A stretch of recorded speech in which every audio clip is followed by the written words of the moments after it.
Dear Judo family, following the conclusion of this long Olympic period, 1 year later than expected due to the COVID pandemic situation, we are now looking forward to the next Olympic cycle up until 2024.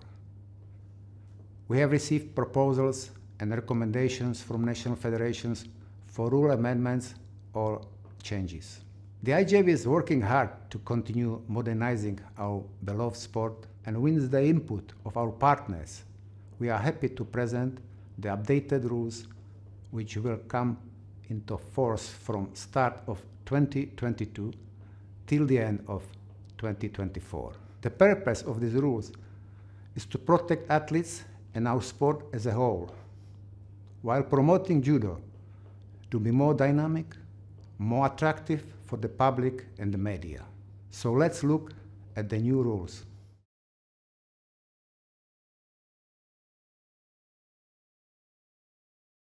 Let's have a look at the changes in the IJF qualification system.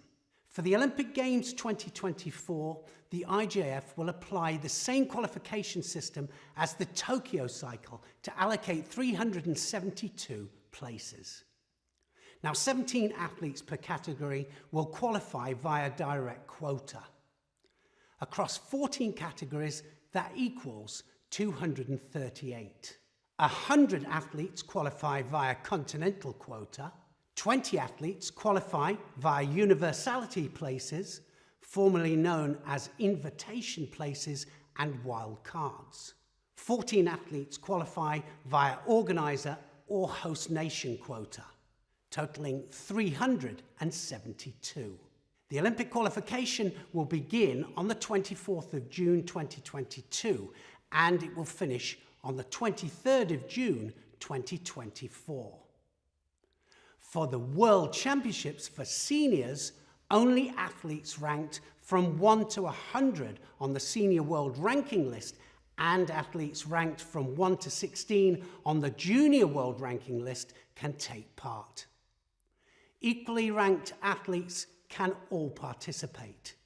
The IJF Head Sports Director will select and communicate a date when the Senior World Ranking List will be used for qualification and seeding for the World Championships for seniors.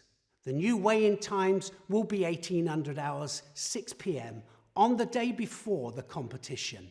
Organisers of World Championships for juniors and World Championships for cadets, cities and regions, could have additional wild cards for their local and regional athletes, not affecting national federation quotas. Now, the number of athletes proposed by the local organising committee must be agreed by the IJF Head Sport Director and be aligned appropriately with the World Ranking List points.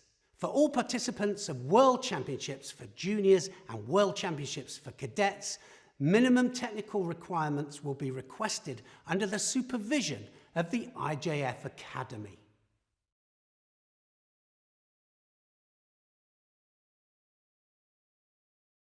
Let's talk about the new judogi control regulations for 2022. In the event that the judogi does not comply with the current rules at the official judogi control, the competitor will be given a second and final chance. Now, if the judogi does not comply, the competitor will be disqualified from their contest. A preliminary judogi control will operate from 2 days before the competition, and this measure aims to help the competitors get another judogi and have their bat number sewn in the event that they fail the judogi control. This service will be operational throughout at dedicated communicated times. 2 days before the start of the competition, the host country will try, within the context of the sanitary conditions in force, to provide judogi for sale in partnership with a local provider. The distance of the crossing points of the jacket at the belt level is increased up to 25 centimetres instead of 20 centimetres previously. The jacket must cover the buttocks of the competitor extensively with an additional margin of 5 centimetres. Soccateki will be made available in the warm-up area so that the competitors can check the compliance of their judogi before proceeding to the official judogi control. The new measures will be circulated to all IJF national federations. The General Secretariat and the Education and Coaching Commission can be contacted by email for any further details and information. gs@ijf.org, manager judo ECC@Yahoo.fr.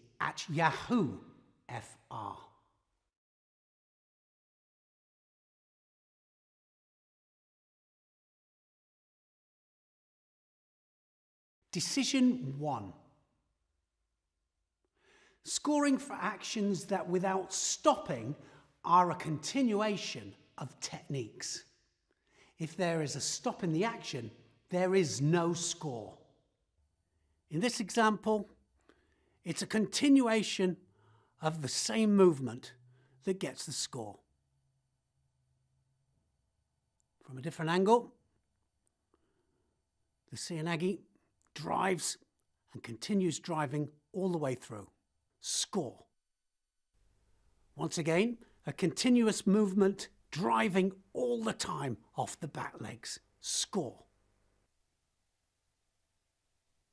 And again, driving off the back leg, no break in the movement, a good score with no break in the action. Here we see a clear stop in the action and then a second drive. No score.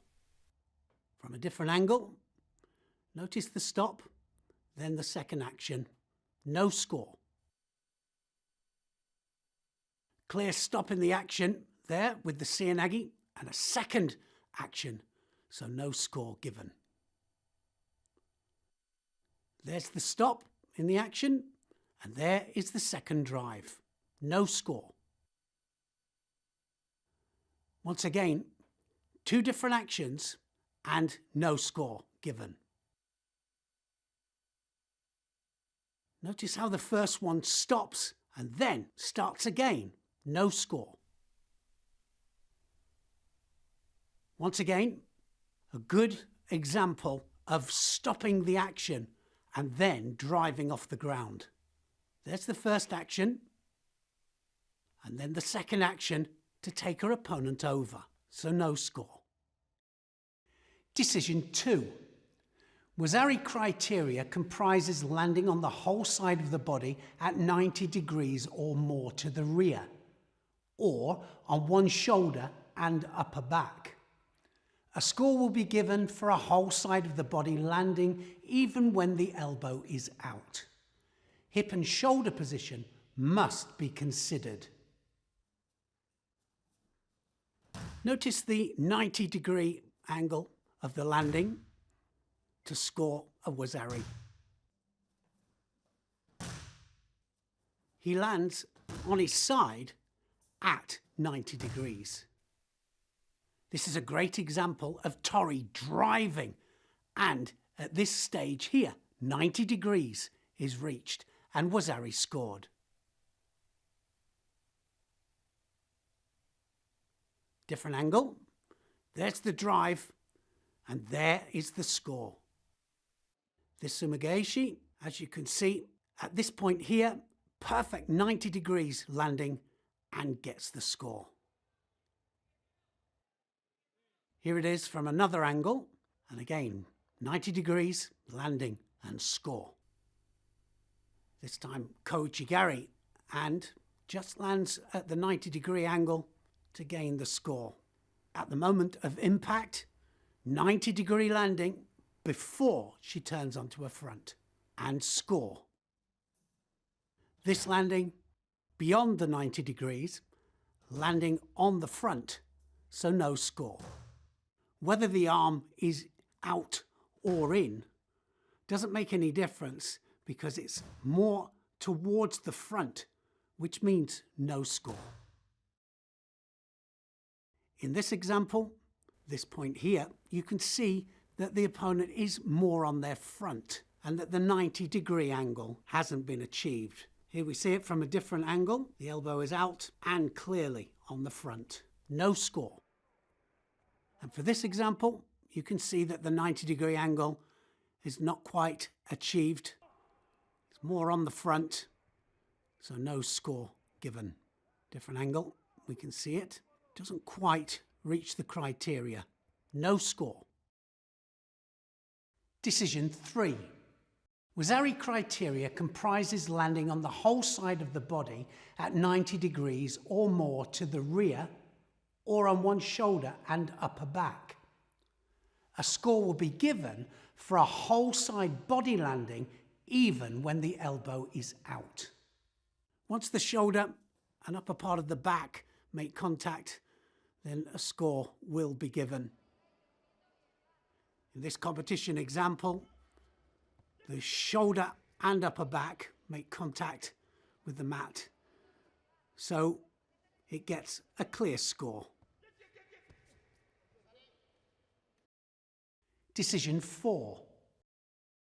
Landing simultaneously on 2 elbows or hands towards the back is Wazzari for tori and Shido for uki.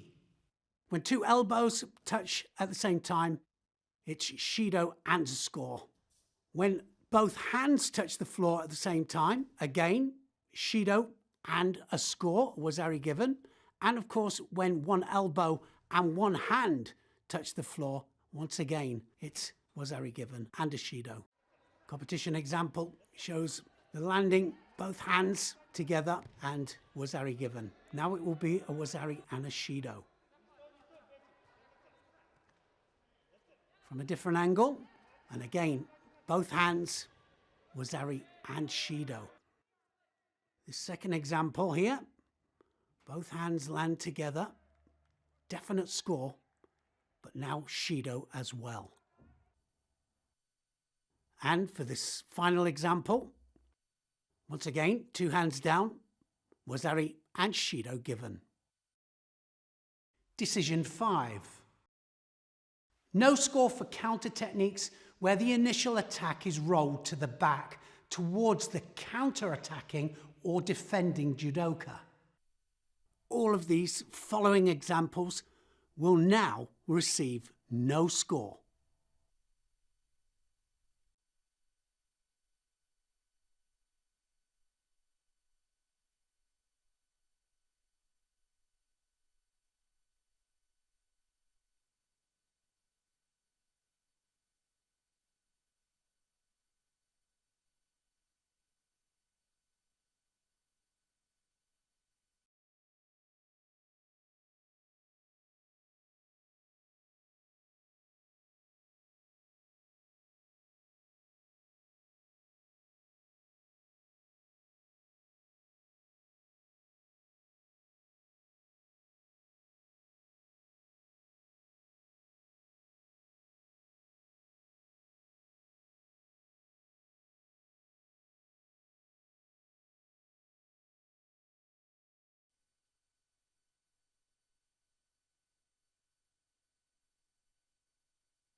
Decision 6.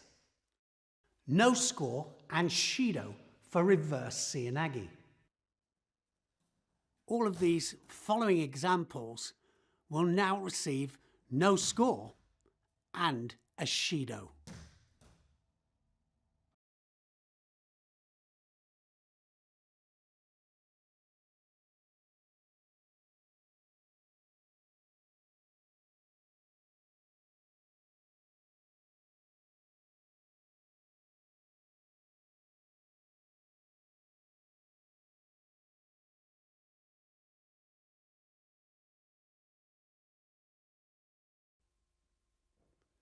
Decision 7.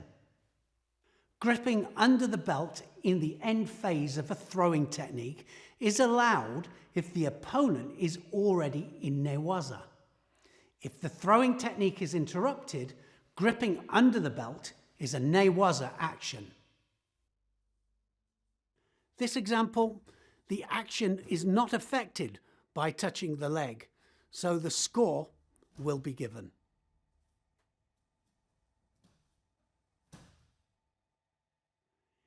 In this competition example, we can see that the action is continuous and that the hand only touches the leg in the end phase of the technique. So score will be given.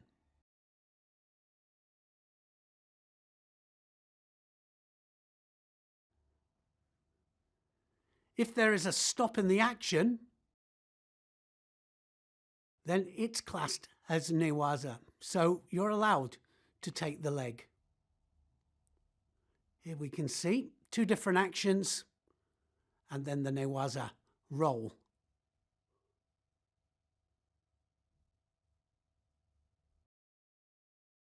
So in this competition example, we can see that there is a break in the action and so classed as newaza.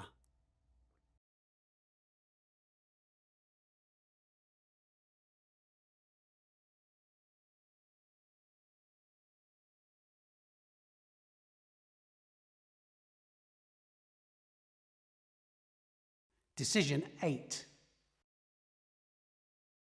Collar and lapel grips are allowed if not negative.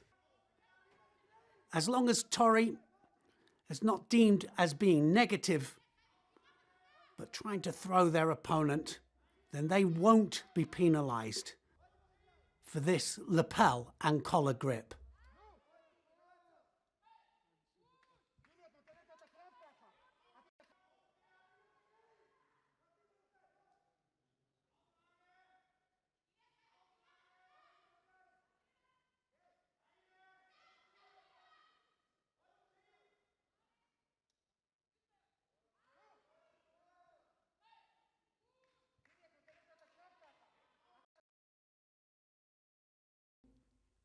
Decision 9. Belt grip,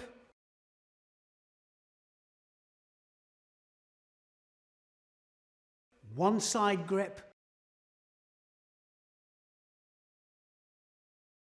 cross grip,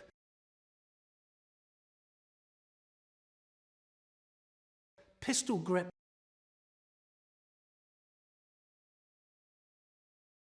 and pocket grip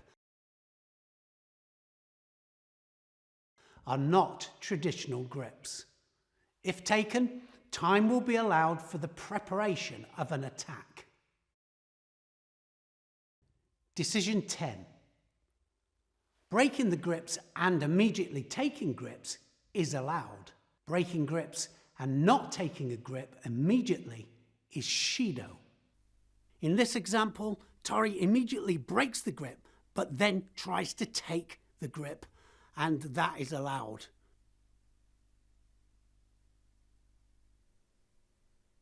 In these two examples, we can clearly see they're breaking grips and not trying to retake them.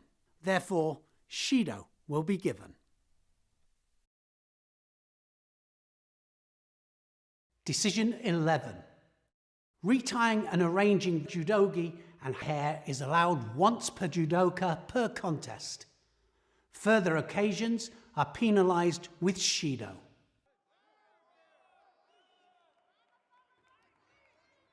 The first time will be allowed. Any time after that, Shido will be given.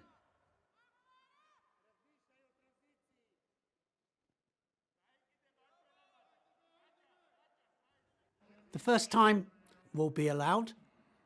Any time after that, Shido will be given.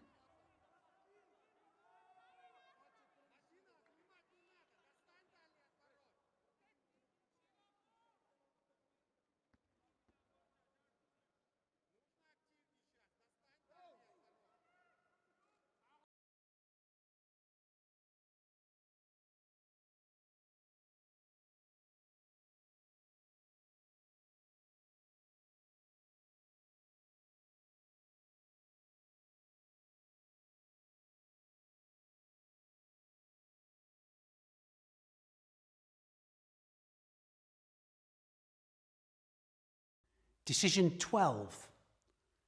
Techniques using head diving are dangerous and will be penalised with honsokumaki. This is a serious head dive deemed as very dangerous and therefore Hansakamaki.